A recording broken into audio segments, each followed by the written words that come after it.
Скажи мені, будь ласка, я, до речі, останні декілька місяців чую від наших європейських і американських партнерів, що вони не будуть визнавати електронні вибори. Мої джерела кажуть, що в Брюсселі в минулому році Зеленському остаточно це підтвердили навіть французи, на яких він особисто сподівався, і Макрон сказав, що останнє, що він підтримає, буде електронні вибори, і у Франції він їх не бачить, а в Україні тим паче, дословна фраза, розуміючи всі нюанси керування країною. А після цього Леонід Ємець сказав про те, що цю тему навіть припинили підіймати на групі по підготовці до виборів, і слуги як виключились. Раніше хотіли, зараз виключились. Це, скажи мені, будь ласка, що відбулося, це по-перше, і це Зеленський розуміє, що без якогось козиря йому ж не пройти, і тому намагається замість електронних виборів принести інший козир. Я привів Україну до ЄС до 2017 року, і саме тому намагається протиснути оце членство ЄС як своє технологічне досягнення і отримати на ньому голоси. Але ж, от знову спілкуючись з європейцями, я поки не бачу, щоб жодна країна в ЄС бажала порушити процедуру прийому до Євросоюзу, щоб надати цей результат як інструмент для рятування рейтингу Володимира Олександровича або допомогти йому цим перемогти на виборах. То чи може саботаж від Зеленського в питаннях євроінтеграції, які ми все ж таки спостерігаємо, бути наслідком того, що він особисто вже не може отримати з цього ніякі бенефіти для себе на виборах?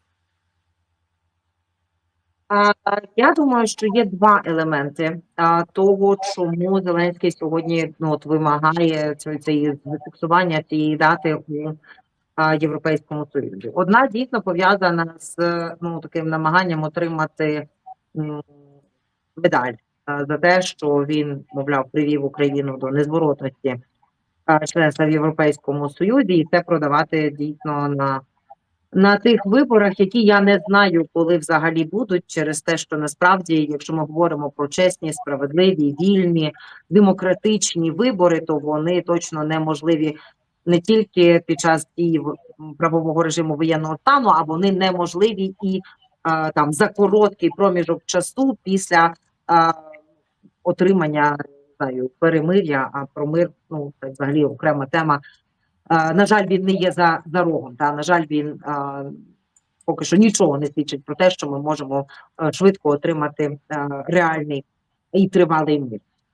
Це перше. А друге, я думаю, що якраз це є частина цього елементу цих перемовин, чи так званих радше перемовин про мир, в які це саме я переконана, що це з подачі української сторони, в ці там пункти, які нібито обговорюються, внесений елемент стосовно там членства в Європейському Союзі у 27-му році. Самі придумали, самі туди вставили, вирішили, що це можуть вони обговорювати з американцями і з росіянами без того, щоб мати розуміння, згоду країн-членів Європейського Союзу. І десь до певної міри на сьогодні я це розцінюю як шантаж країн-членів Європейського Союзу тим, що, мовляв, це нам принципово потрібно для завершення війни. Насправді ми з вами розуміємо, що завершення війни, воно досягається шляхом тиску на Російську Федерацію і військовою підтримкою України, а не тим, що там Україна буде членом Європейського Союзу у 27-му році, і на це мав би погодитися Путін. Нас взагалі немає цікавити, на що згоден чи не згоден стосовно нашого майбутнього Путін, бо це означає давати йому якесь право вето, насправді, на наше майбутнє. Я не розумію, чому Зеленський вирішив рухатися саме таким шляхом. Тому я бачу ці два компоненти і розглядаю це як шантаж Європейського Союзу без того, щоб реально робити свою домашню роботу.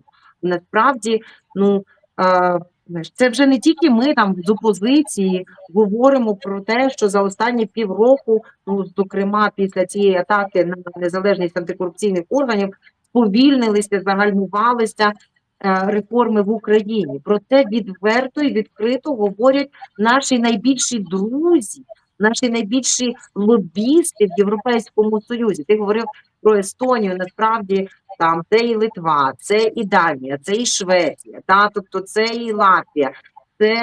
це велика кількість країн, які свій, якщо хочеш, свій навіть і іміджевий капітал поклали на те, щоб добиватися далі просування України в ЄС. Але ті ж шведи, для яких там і данці, для яких чітко потрібно, які чітко виступають за наше членство в Європейському Союзі, вкладають величезні кошти в те, щоб нам допомагати в різних царинах, саме просування до Європейського Союзу, вони кажуть, але без там базових критичних речей, зокрема кластері, основи, тобто про верховенство права, про антикорупцію, про демократичні інституції, про баланс влад, про ці всі речі, без цього не буде членства в Європейському Союзі. Тому працюйте, ми готові підставити плече. А ми далі кажемо, що ми будуємо плани, ми пишемо великі такі простирадла своїх завдань і навіть відмовляємося пріоритизувати ті чи інші завдання для того, щоб мати той ґрунтовний і змістовний аргумент в діалозі з європейськими колегами, що ось так, ми серйозно до цього ставимося, дивіться, ми здійснили реформу ДБР, ми переглянули те, як призначається там генеральний прокурор, ми повернули відмінені, до речі, того ж 22 липня минулого року конкурси на призначення на посади прокурорів. Ми там забезпечили доступ НАБУ і САП до реальних там експертиз без проволочки, без управління цими експертизами з незрозумілого центру на Банковій і так далі. Тобто оці всі речі ми маємо зробити. Це можливо, але для цього треба вести чесний діалог з українським суспільством, реальний, складний, можливо, діалог з українським парламентом.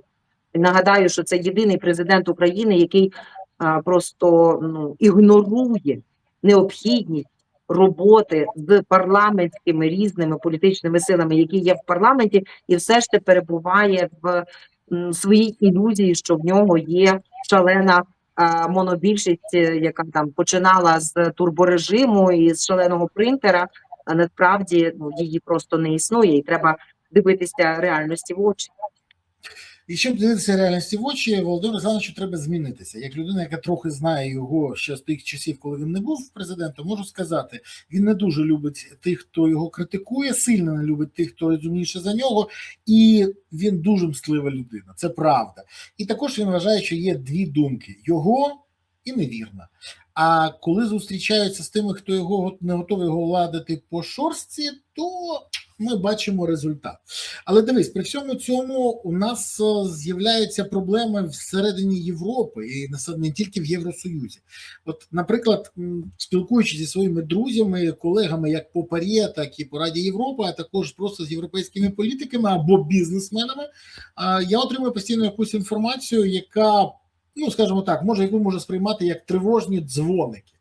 А остання інформація прийшла зі Швейцарії. Там сайт Swissинфо інформує, що, наприклад, щодо Росії, Швейцарія дотримується санкцій політики ЄС і регулярно вводить нові санкції, ідентичні пакетам, ухвалені напередодні Євросоюзу. Це зрозуміло.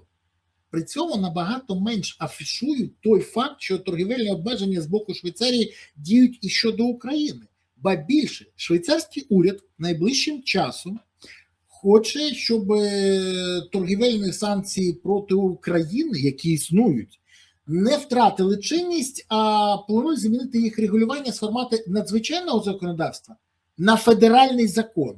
Навіть товари так званого подвійного використання також хочуть обкласти деякими санкціями, і для нас це буде проблема. Чи знають про це на Банковій? Знають. Чи є якась позиція влади з цього питання? Ні. То в мене до тебе запитання, а де ж ця позиція України? Чому абсолютно пасивно діє сьогодні посол України в Швейцарії пані Венедіктова? Бо мені швейцарські політики кажуть, це найкращий посол від України за будь-який час. Я кажу, чесно? Вони говорять, так, ми її не бачимо, не чуємо, вона не створює нам проблеми. Це найкращий посол, ми на таких послів готові молитися. Ти розумієш, яке ставлення до України? Це не жарт. Я коли почув спочатку, я ж здивувався, а потім зрозумів, швейцарці теж знають, що таке сарказм. Так от, скажи мені, будь ласка, і чому Україна не відповідає? Бо, наприклад, Швейцарія дуже боїться санкцій на компанію Nestlé. Боїться, тому що вона працює в Росії, а для них це репутаційні ризики. І скажи мені, будь ласка, якщо не буде ніякої дії з боку України, чи готові швейцарці заради принципів нейтралітету фактично зрівняти агресора і жертву? Дивіться, ми не можемо розраховувати на те, що там будь-яка країна, навіть яка є дружня до нас, чи там яка діє переважно там базуючись на тих чи інших ціннісних засадах, які для нас є там спільними, що вона буде діяти так по відношенню до України на підтримку України тільки через з огляду на свою добру волю. З кожною країною потрібно системно і активно працювати. І тому ми маємо там посольства, тому ми маємо тих чи інших напрямках там можливість працювати. До речі, можна це робити скоординовано. Парламентську дипломатію, тільки в нас не завжди є готовність наших колег там координувати наші меседжі, наприклад, зокрема з точки зору цього переговорного так званого процесу, я маю на увазі нібито мирного переговорного процесу, не вважає Банкова за необхідне інформувати нас, і кожен із нас там діє на свій розсуд і з свого розуміння, коли говорить про ці речі з там іноземними медіа, з іноземними політиками і так далі. Це найрозумніший шлях. Я думаю, що Банкова просто недооцінює того потенціалу, який є в парламенті, і є серед принаймні тих людей, які і мають контакти, мають довіру, мають можливості доносити ті чи інші позиції, ті чи інші меседжі. Тому мені не зрозуміло. Дивись, я фокусовано безпосередньо там на Швейцарію не дивилася, все-таки я подивлюся, тому що я намагаюся там діяти в рамках своїх повноважень максимально глибоко занурюючись у кожну країну там члена Європейського Союзу і розуміти їхні настрої. Але це точно підстава для мене, наприклад, звернутися до органів нашої державної влади і з'ясувати, що ми зробили для того, щоб унеможливити такі потенційні санкції до України, яких ми вжили заходів для того, щоб упередити ось такий розвиток подій. Це ж просто ганьба, якщо це дійсно там реалізується в діях. Тому буду звертатися тепер після тої інформації, яку ти надав. Я тобі більше скажу, знаєш, мене вибісило те, як оцінили посла України в Швейцарії. Я розумію, що для них краще, коли посол це не голка в дупі, а взагалі, коли його не помічають. Але я впевнений, що це точно не те, що потрібно Україні. І, до речі, це не єдина країна, з якою у нас є такі проблеми. Але це, мабуть, тема для окремого... Єдина. Я знаю, як деякі посли на мене сильно ображаються, коли я там десь публічно кажу про те, що вони не допрацювали, або що мені, наприклад, іноземні журналісти кажуть про те, що а ось до вашого там посла там-то не можна достукатися, він чи вона не дають інтерв'ю, і десь скажу це публічно, і вони такі, ой, а ось я дав там 3 інтерв'ю. Ми ж знаємо, що це якраз про проактивну позицію. Ми країна у війні. Для наших дипломатів, наших послів, і таких є, до речі, багато, яким ми маємо просто подякувати за їхню проактивну, таку живу позицію, яку вони відстоюють якою вони відстоюють інтереси держави у країнах перебування. Але якщо хвалять посла за те, що її не видно і не чути, то це просто підтверджує ті застереження, які ми, наприклад, мали з свого боку, коли цю пані Венедіктову якесь нагородження після її зміщення з посади генерального прокурора відправили у Швейцарію. До речі, мені здається, що термін її перебування на тій посаді мав би вже завершитися, щось не бачила нових пропозицій.